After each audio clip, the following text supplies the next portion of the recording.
बोल राधे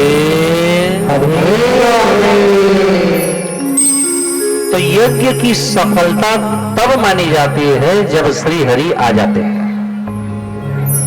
और यज्ञ सफल माना जाता है तभी।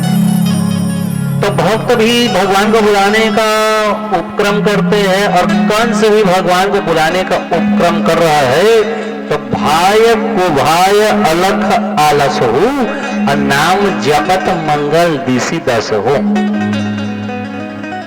भक्त में और कंस में कोई अंतर नहीं है, दोनों का काम वही है। और भगवान का ये सुंदर सा रथ लेकर के कौन आ रहे हैं? तो बोले अक्रूर जी, कंस के महामंत्री हैं। मंत्रिमंडल में ये प्रमुख सलाहकार की भूमिका में भी रहते हैं अक्रूर। अभी अक्रूर जी महाराज रथ लेकर के जैसे ही वृंदावन में प्रवेश किए हैं तो सब गोप ग्वाल सखा देखने लगे, गोपियां देखने लगी, उदास हो गई। अब गोप गोपियों के मन में ये भाव आया कि भाई कंस का झंडा लगा हुआ रथ यहां क्या कर रहा है?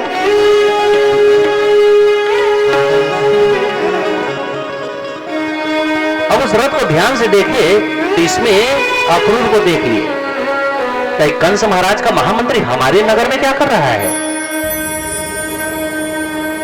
तो सब गोपियां और सब गोप आ गए नंद महल के दरवाजे पर, और हे राजन, और वहां कृष्ण और बलराम जी भी सभा कक्ष में बैठे हुए थे। नंद बाबा ने अक्रूर जी का स्वागत किया।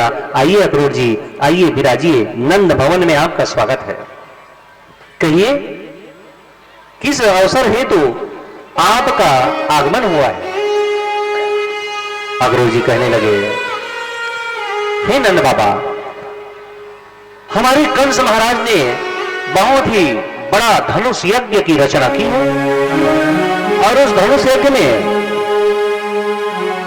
अन्य द्वीपों के राजागण भी शामिल हो रहे हैं, इसलिए हम आमंत्रण पत्र लेकर के आपके पास आए हैं। तो आप भी शामिल होना है, और महाराज कंस ने तो विशेष रथ आपके लिए भेजा है, और मेरा प्रस्ताव यदि माने आप तो आप ना जाकर के कृष्ण बलराम को भेज दीजिए। बोले अभी तो छोटे हैं अक्रूर जी। अरे छोटे क्या, अभी से देखेंगे, राजकाज सीखेंगे, अभी भ्रमण भी तो होना चाहिए। अब बात तो सही है, भगवान श्री कृष्ण जी अब तक वृंदावन और गोकुल से बाहर निकले नहीं है। तो ये पहला अवसर है जब भगवान जो है वृंदावन से बाहर आ रहे हैं। अक्रूर ने कह दिया कि आप कृष्ण भगवान को जाने की आज्ञा तो दीजिए, मैं तो हूं। अब ये बात जो है बाहर खड़ी हुई गोपियों को और गोप को सुनाई दे दिया। अरे सुनो तुमने, अरे सुनो सुनो, क्या कृष्ण भगवान गोकुल छोड़ जाने वाले हैं? जाने वाले हैं? क्यों जाएंगे? अरे वो कंस महाराज धनुष एक रचा है। हाँ तो रचा है तो कैसे? तो भगवान को लेके जाएंगे? बोले नहीं जाने देंगे हम। सब गोपियां कहने लगी, हे कन्हैया तुमको जाने देंगे नहीं। और उन्होंने रथ का घोड़ा खोलना प्रारंभ कर दिया, चक्के खोलने प्रारंभ कर दिए। सब रोने लगे। राधा रानी जी आकर के कहने लगी कि तेरे बगैर वृंदावन तो सुना हो जाएगा कन्हैया। आवाज सही है, भागवत कथा जैसे ही पूर्ण होती है तो एक दो दिन कलता नहीं है। आपको अभी पता नहीं चल रहा है, परसों से पता चलेगा। इसका अर्थ क्या होता है पता है? इसका अर्थ ये है कि आपको भागवत भगवान से लगाव हो गया है, प्रेम हो गया है, भक्ति की पहली सीढ़ी आप लोग चढ़ गए हो। फिर हर जगह कथा को आप खोजोगे। उसी प्रकार गोपियां भगवान जा रहे हैं तो हर जगह भगवान को देख रहे हैं। राधा रानी तो रो रही है, कह रही है, तुझे बिन जोगन मेरी रातें, तुझे बिन मेरे दिन बंजारे, मेरा जीवन चलती धोनी, तुझ बुझे मेरे सपने सारे, तेरे बिना मेरी, तेरे बिना मेरी, तेरे बिना मेरी ये जिंदगी जिंदगी ना, तेरे बिना भी क्या जीना,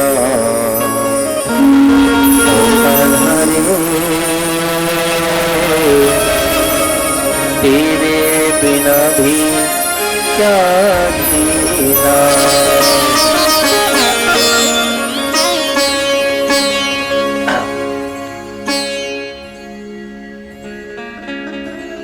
तो भगवान ने क्या कहा कि ठीक है गोपियों में आऊंगा जरूर, आप लोग यहीं रहो, लेकिन ग्वाल बाल सखा माने नहीं और वो रथ के पीछे पीछे आ चले। भगवान ने उनको इस बात साथ रखा।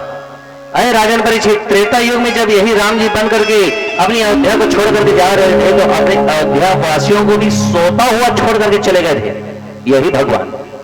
लेकिन इस बार इन्होंने ऐसा नहीं किया और इन्होंने भगवान ने अपने सखाओं को भी साथ ले आए।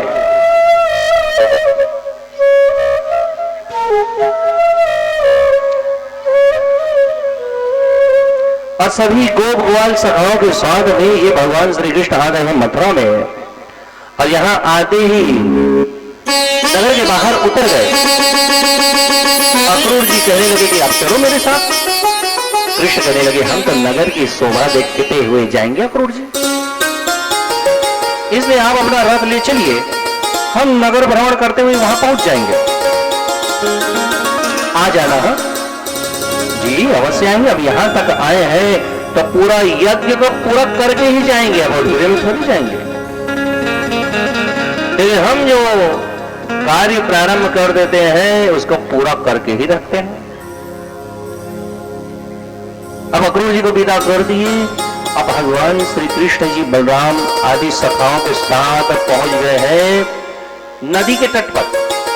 वहां धोबी लोग कपड़ा धो रहे थे तो भगवान कहे त्रेता युग में तुम ही लोगों के कारण सीता जी को मैं छोड़ दिया था ना, तो कपड़े की तरह फिर उनको पटक के धोया। ये राक्षस लोग थे, ये कपड़े धोने वाले का वेश बना करके वहां पर थे, है असल में राक्षस। तो भगवान ने कहा चलो भाई कोई बात नहीं, इनका क्रोध उतार देते हैं। तो राक्षसों को वध किया और उनके कपड़ों को लेकर के भगवान भी पहनने लगे, रंग बिरंगी चमक दमक बढ़िया सुंदर सा कपड़ा। और इसके बाद भगवान जब आगे बढ़े तो कुवड़िया पीठ नाम का हाथी भगवान को देख करके मचल उठा। बलराम जी कहे कन्हैया इस बार मेरे को तो मौका दो, मेरे हाथ में खुजली हो रही है, मारूंगा मैं भी थोड़ा हाथ गर्म कर लूं, ले जाओ।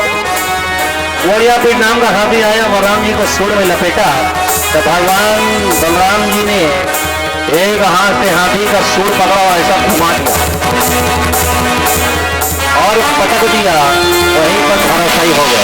बोलो बलराम भैया की। अब इतने में भगवान श्री बाल कृष्ण जी आगे बढ़े तो एक कुब्जा है, भगवान ने उसका चंदन स्वीकार किया और आगे बढ़ गए। और फिर मल्ल युद्ध के क्षेत्र में अखाड़े में दो बड़े भयंकर पहलवान, बड़ा अमाल का शरीर, मांस खा खा करके एकदम भूल गए थे। राक्षस, एक का नाम है चारूर, एक का नाम है मुष्टिक। इसका नाम चारूर क्यों है पता है? क्योंकि यदि कोई इसके भुजा के घेरे में आ तो गया तो उसको ऐसा करके पीस देता है, चूर्ण कर देता है, चूर्ण हड्डियों को, इसलिए इसका नाम ही चारूर रखा गया। यदि किसी के हाथ वैसे पकड़ देता ना वो चारों वैसे दबाता तो सब हड्डियां cut cut cut cut cut cut करके चूर्ण बन जाती। चूर्ण माने पाउडर, चूर्ण, चारों नाम है इसीलिए। अब मुष्टिक का नाम मुष्टिक क्यों है? क्योंकि इसके मुष्टि माने मुट्ठी का यदि एक पड़ गया प्रहार किसी को तो आदमी उठता नहीं, उड़ जाता है।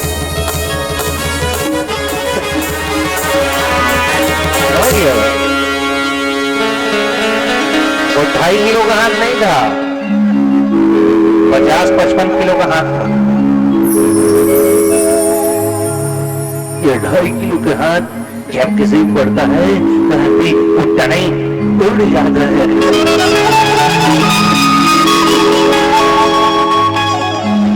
वैसे उसका नाम मुष्टिक इसीलिए रखा गया। मुष्टिक माने मुष्टि, मुष्टि प्रहार मारता तो हाथी को भी गिरा देता है। अपने मुष्टि प्रहार से बड़े बड़े हाथियों को गिरा देने वाला नाम मुष्टिक। और ये दोनों बड़े पहलवान हैं, इसके जैसा पहलवान नहीं है। तो कृष्ण बलराम जी जैसे ही प्रवेश किए युद्ध के भूमि में, मल्ल युद्ध के चारण करने लगा। क्यों बालक है दम जो चारों से टकरा सके? यदि ये मल्ल युद्ध का क्षेत्र है, भुजाओं में शक्ति है तो आना।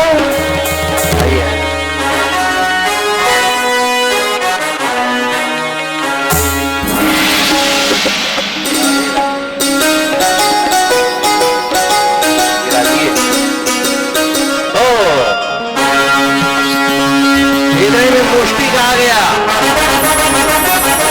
बलराम खाली नाम में ही बल है कि तुम में भी बल है। बलराम तो शेषावतार है, शेषनाग। बोले मूर्ख, तुझको पता नहीं है कि तेरा केवल नाम मुष्टिक है। अब मैंने अभी अभी एक मुष्टि प्रहार से हाथी को मार के गिराया, कुंवरिया पीठ को। अरे वो हाथी है, मैं दानव हूं, दानव। ऐसे कई हाथियों को मैं रोज खा देता हूं। और इतने लाखों दर्शक वहां थे मथुरा के उस मल्ल युद्ध में, देख रहे सब। अरे ये बेचारा देख, छोटा छोटा बच्चा है, 2 जने, पतला दुबला, पतला दुबला। ये हाथी का से ये भैंसा का शरीर वाले ये राक्षस लोग चारों मुसी को ललकार रहे। जी बराबरी का युद्ध नहीं है भैया, अन्याय भैया। अब बच्चे दिख रहे हैं भगवान इनकी नजरों में, बोले जो प्रेमी जन है उनकी नजरों में। जो माता पिता वहां बैठे हैं ना, वो बच्चे की तरह देख रहे हैं। अरे कोमल कोमल भगवान, कठिन भूमि कोमल पदगामी। अब पहलवान जितने बैठे हैं वहां दर्शक दीर्घ में, पहलवानों को भगवान श्री कृष्ण वज्र के समान कठोर शरीर वाले दिख रहे हैं। और कुछ राजा लोग भी आए थे, दुष्ट राजा। तो दुष्ट राजाओं ने भगवान को कैसे देख रहे हैं? उन्हें दंड देने वाले शासक के रूप में, महाराजा के रूप में भगवान दिख रहे हैं। जाई की रही भावना जैसी, प्रभु मूरत देखाई दिन तैसी। जिसकी जैसी भावना है वैसे ही भगवान नजर आ रहे हैं। और स्त्रियों को मूर्तिमान कामदेव, गोपों को स्वजन, मनुष्यों को नर रत्न नरोत्तम, योगियों को परम तत्व और भक्त शिरोमणियों को अपना इष्ट देव दिख रहे हैं। और श्रेष्ठ भक्तों को, सत्संगियों को ये कृष्ण दिख रहे हैं। चतुर्भुजी भगवान श्री हरि विष्णु नजर आ रहे हैं। वहां के युद्ध में, मल्ल युद्ध में भगवान विष्णु आ रहे हैं 4 भुजा लेकर। बोलो विष्णु भगवान की जय। कंस कहाँ है जी? बोले 22 मंजिल ऊपर में अटारी में चढ़ के सब देख रहा है। तो ये भीड़ गए, तो ये चारों मुष्टिक के साथ युद्ध हुआ। सब थर कांपने लगे। अरे ये बेचारे छोटे छोटे मासूम से दिखने वाले बच्चे, पतले दुबले, तो ई भागवत कथा सुन करके हमारे छत्तीसगढ़ी में फिर एक खाना बनी। का जानता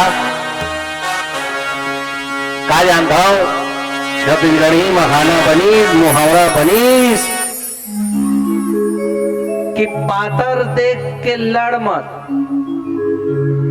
पातर देख के लड़ मत, मोठ देख के डर मत। चारूण और मुष्टि दिखने में मोटा है, अब दारू पी पी के फूल गए हैं। चितरंजन हो बलदो, आप बलदो अच्छा ओकरे कथा चलत है। बोलो बलदो भैया की तरफ से 101 रुपया। बहुत बहुत आशीर्वाद।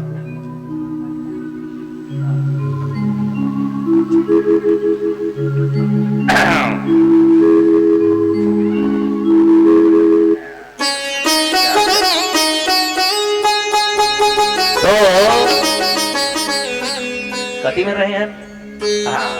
राक्षस मन दारू पी पी के मांस खा खा के फूले बस रहा है, लेकिन भगवान कृष्ण जो दूध घी खाने वाले हैं, पातर दोपहर दिखते हैं, लेकिन एक एक मुट्ठा में चारों मुष्टि को धूल चटा दिए। अब कंस को भी मारने में ज्यादा बेरा लगा नहीं, तड़ाक से भगवान कूदे और फिर कंस के पास। अब कंस महाराज देखो, उसको मृत्यु दिख रही है, कृष्ण नहीं दिख रहा है, मृत्यु दिख रही है। यमराज आ गया मेरे को ले जाने, ऐसा दिख रहा है। कृष्ण जी कहने लगे, मामा जी स्वागत नहीं करोगे हमारा? बोले जान लो भाषा। तो कृष्ण जी कहने लगे, जब तक तोड़ेंगे नहीं तब तक छोड़ेंगे नहीं। आवाज उठा पटक दिया, अब कंस पूरा टूट गया, मारा गया। बोलो कृष्ण भगवान की। और इसके बाद भी भगवान ने उनके पिताश्री को मथुरा का राजा बनाया और वहां से भगवान गुरु सांदीपनी के आश्रम को चले गए और वहां पर शिक्षा दीक्षा प्राप्त की। और सांदीपनी गुरु का आश्रम कहाँ है जी? उज्जैन में। और सांदीपनी गुरु कौन है? तो मूलतः वो है कलकत्ता तरफ से, काली घाट के पुजारी थे और ये आके बसे उज्जैन में, महाकाल की नगरी में। माता हर सिद्धि के ये मंदिर के मुख्य पुजारी थे सांदीपनी गुरु, और वही सांदीपनी गुरु का आश्रम आज भी उज्जैन में है। यहाँ कृष्ण जी 16 प्रकार की कलाओं से संपन्न हुए थे। कंस महाराज के ससुर, जिनका नाम जरासंध है, अपने दामाद की मौत का बदला लेने के लिए 23 अक्षौणी सेना के साथ आया और 17 बार मथुरा पर आक्रमण किया, लेकिन भगवान ने 17 बार इनको हराया।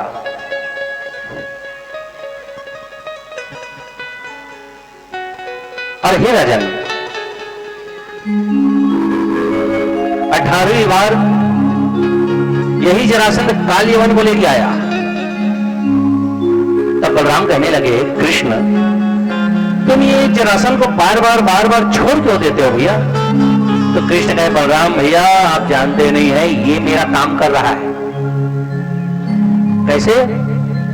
हमारा काम क्या है? धर्म संस्थापनार्थाय। तो 2 काम, परित्राणाय साधूनाम और दूसरा विनाशाय दुष्कृताम। तो दुष्टों को तो यही एकत्रित करके ला रहा है, हम कहां उसको खोजते जाएंगे? कि हमारे पास 23 अक्षौहिणी सेना लेके आता है राक्षसों को, हम यहीं बैठे बैठे सबको मार रहे हैं। तो काल यवन को इस बार लेके आया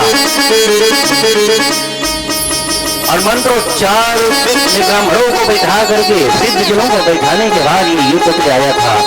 तब भगवान सोचे, यदि इस बार भी इसको मैं मार दूंगा या हरा दूंगा तो मंत्र झूठा हो जाएगा, नाम झूठा हो जाएगा, इसलिए इस बार कुछ ऐसा करता हूं कि इसका मनोबल टूट जाए।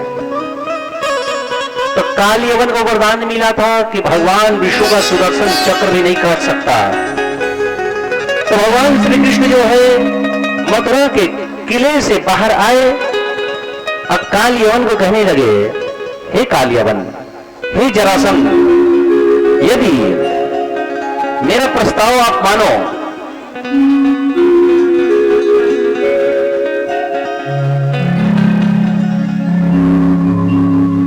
तो हमारे युद्ध में सेना का कोई काम नहीं है।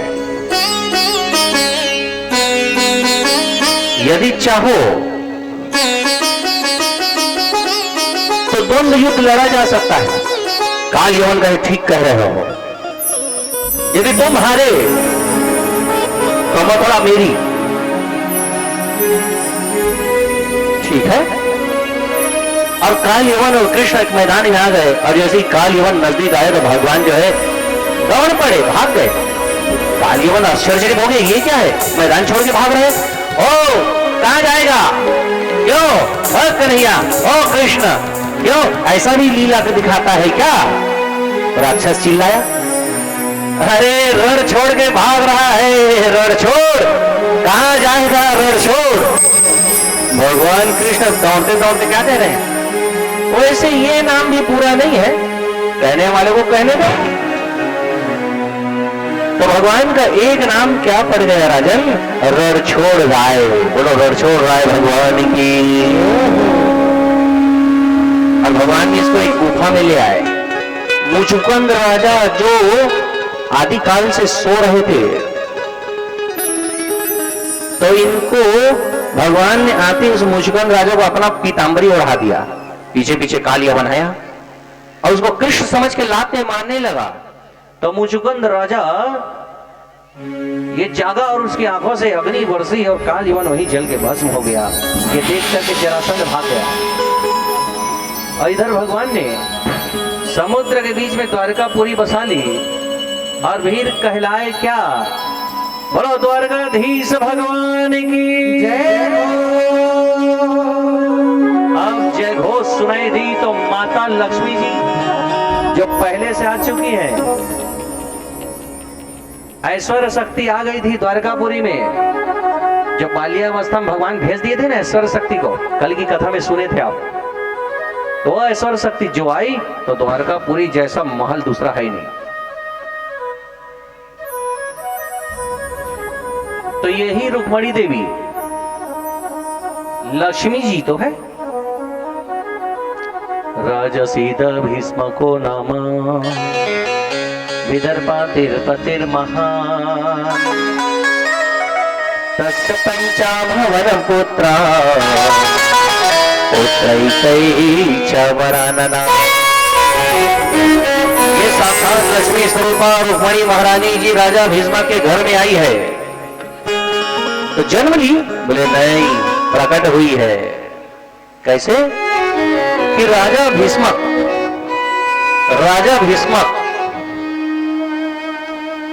एकादशी को समुद्र में स्नान करते थे। तो एक दिन ये एकादशी के दिन समुद्र में जब स्नान करने गए राजा भीष्म, तो हर बार तो ये सोचते रहते हैं कि मुझको भगवान ने 5 बेटा दिया, बेटी एक भी नहीं दी। हे भगवान, एक बेटी तो देना था।